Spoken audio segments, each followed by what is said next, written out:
اور اس کے گرنے کا انداز ایسا تھا کہ اس کی جیب سے سگریٹ لائٹر نکل کر اس کے سامنے جیسے ہی گرا تو اس نے اسے قابو کرنے کے لیے ہاتھ میں پکڑنا چاہا تو اسے دوسرے شخص کا اتنی زور سے دھکا لگا کہ وہ پھسلتا ہوا کسی مچھلی کی طرح فرش پر آگے بڑھتا چلا گیا، اور اس کے ساتھ ہی اس کے ہاتھ میں پکڑا لائٹر یکدم جلنے لگا۔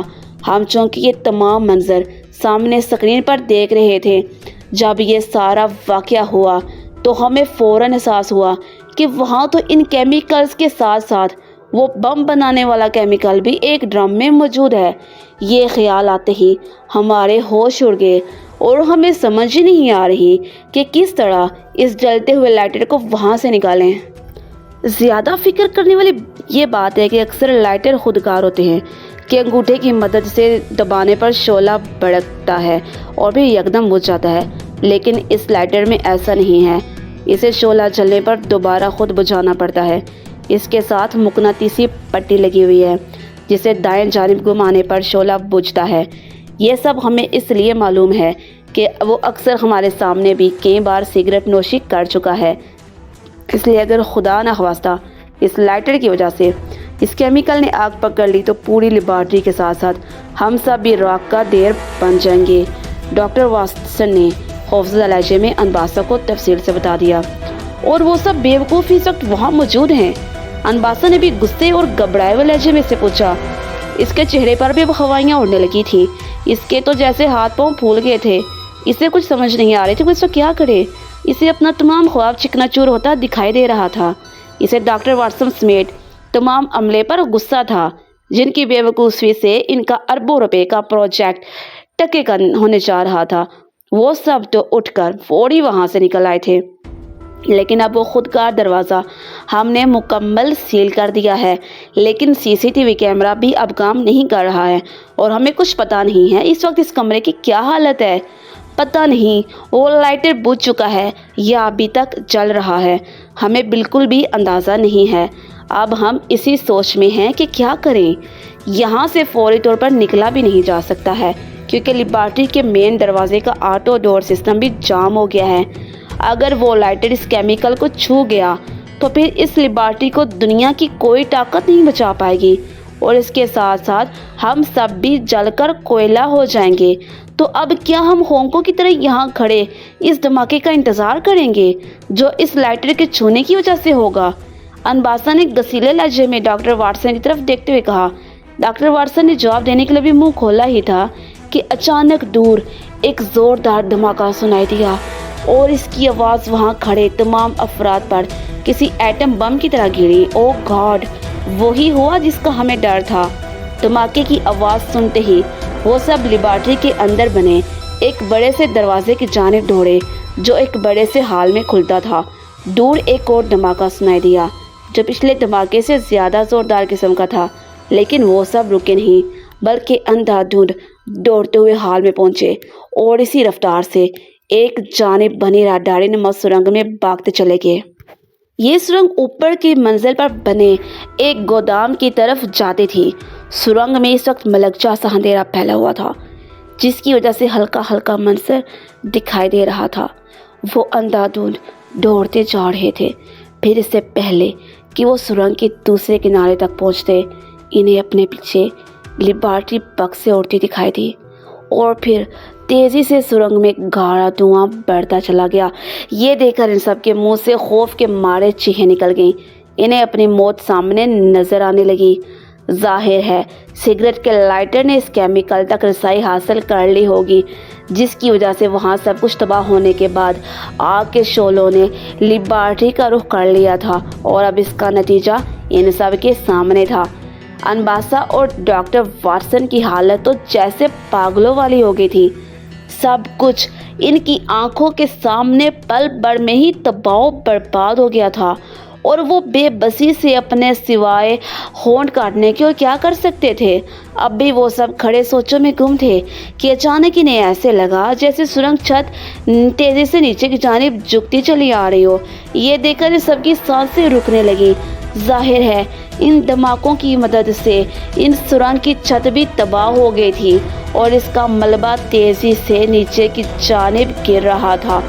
موت کو سامنے دیکھ کر اچھے اچھے بہادروں کا کلیجہ منہ کو آ جاتا ہے۔ ان سب کی حالت بھی ایسی ہو گئی تھی جیسے کسی پنجرے میں کوئی چوہا پھنس کر تلملانے لگتا ہے اور کچھ کر نہیں سکتا۔ ابھی مزید چند لمحے گزرے ہوں گے کہ اچانک سرنگ کی چھت کا ملبہ یکدم ان سب کے سروں پر آن گرا۔ آخری احساس جو ان کے لاشعور نے انہیں دکھایا وہ یہی تھا کہ ان کے سر اور جسموں پر تنوع وزنی کنکریٹ آن گرا ہے، اور یہ احساس صرف لمحہ بھر کے لیے تھا۔ پھر یکدم ان سب کے ذہن یوں بند ہو گئے جیسے کمرے کا شٹر بند ہو جاتا ہے۔ دھماکے اس قدر زوردار تھے کہ آس پاس کا علاقہ لرز اٹھا تھا۔ لوگ گھروں سے باہر نکل آئے تھے۔ پہلے تو لیبارٹری کے وجود کا شاید کسی کو پتہ نہ تھا، لیکن ان دھماکوں نے اس کا سارا پول کھول دیا تھا۔ لوگ دیوانہ وار اسی جانب بھاگتے چلے آ رہے تھے۔ پھر کسی نے مقامی پولیس کو بھی اطلاع کر دی۔ 24-25 منٹ کے وقفے سے وہاں پولیس پہنچ گئی تھی۔ دیکھتے ہی دیکھتے پورا علاقہ پولیس کی بھاری نفری نے گھیر لیا تھا اور اس علاقے میں کرفیو لگا دیا گیا تھا۔ عوام کو وہاں سے بہت دور تک جانے کا کہہ دیا گیا تھا۔ پھر پولیس کے کافی جوان اس تباہحال عمارت میں گھستے چلے آ رہے تھے، جو اب زوردار دھماکوں سے ایک کھنڈر کا منظر پیش کر رہی تھی۔ ایک نظر میں تو یوں لگ رہا تھا جیسے کسی ملک کے بمبارڈیروں نے وہاں بے پناہ گولہ باری کی ہو۔ پولیس کے جوان بالآخر اس تہھانے تک پہنچ ہی گئے جس کی چھت غائب تھی، اور اس میں موجود ایک سائنسی لیبارٹری میں استعمال ہونے والا ساز و سامان کوڑے کے ڈھیر کے مانند دکھائی دے رہا تھا۔ کہیں کہیں انسانی اعضاء بھی دیکھنے کو ملے جو جل کر سیاہ ہو چکے تھے۔ جسمانی اعضاء سے صاف ظاہر تھا کہ عمارت کی تباہی کے وقت اس میں کافی افراد موجود تھے۔ اب پتہ نہیں ایسا کیا ہوا کہ پوری عمارت ہی ایک دھماکے سے اڑ چکی تھی۔ ایک خیال تو یہی تھا کہ غالباً کسی غلط تجربے کی وجہ سے وہ دھماکہ ہوا ہوگا، اور اس کے نتیجے میں پوری عمارت کے ساتھ ساتھ اس میں موجود انسانی جسموں کے پرخچے بھی اڑ گئے تھے۔ پولیس نے ضروری کارروائی کرتے ہوئے اسپتالوں میں سے فوری طور پر ایمبولینس بھیجنے کا کہا، اور بھی یہاں موجود کچھ سامان کی باقیات اور جسمانی اعضاء کو بھی اٹھا لیا گیا تاکہ ان پر مزید تحقیقات کی جا سکیں۔ آخر اس ویرانے میں موجود اس عمارت کے اندر بنے ایک تہھانے میں بنی سائنسی لیبارٹری میں ایسا کون سا خفیہ کام سر انجام دیا جا رہا تھا؟ کہتے ہیں کہ جو قدرت کو چیلنج کرتا ہے تو پھر ہمیشہ منہ کی ہی کھاتا ہے۔ اس سے پہلے بھی بہت سے افراد نے قبروں میں کیمرے لگانے سے لے کر جانوروں کی کلوننگ تک تجربات کر کے دیکھ لیے، لیکن ان سب کا نتیجہ انہیں موت یا رسوائی کی صورت میں ہی ملا۔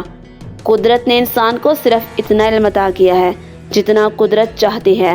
اللہ تعالیٰ نے انسانی عقل کو اتنا وسیع اس لیے کیا کہ وہ اس سے استفادہ حاصل کرتے ہوئے انسانی فلاح و بہبود کے لیے کام کرے۔